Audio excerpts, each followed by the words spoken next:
ሰላም እንዴት ናችሁ? እስኪ ዛሬ ስለ ሞት ላወራ ነው እና የሰው ልጅ መሞት ከጀመረ እንግዲህ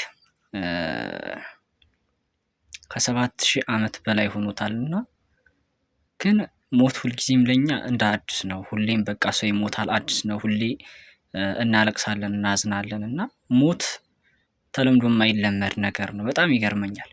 ይህንን ያክል ዓመት ከሰው ልጅ ጋር እየኖረ ግን ሊለመድ እንደ መደበኛ ህይወት ሊቆጠር ያልቻለ ነገር ቢኖር ሞት ነው።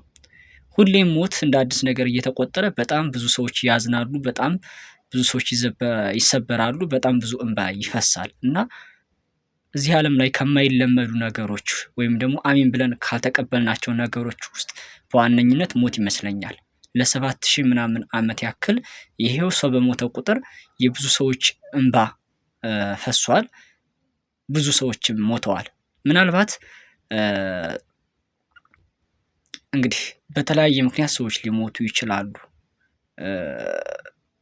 አሟሟታቸው በዚህ ምክንያት ታመው ሊሆን ይችላል፣ ጦርነት ሊሆን ይችላል፣ ወይ ረሃብ ሊሆን ይችላል።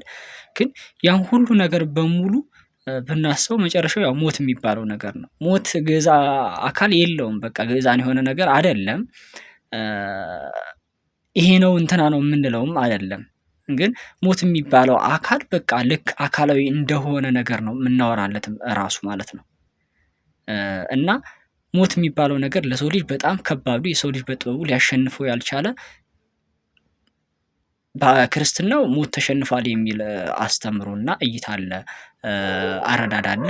እሱን አይደለም እያልኳችሁ ያለሁት። ጠቅላላ ይሄ ሞት የሚባለው ጽንሰ ሀሳቡን ነው። እና እናንተ ምን ትላላችሁ?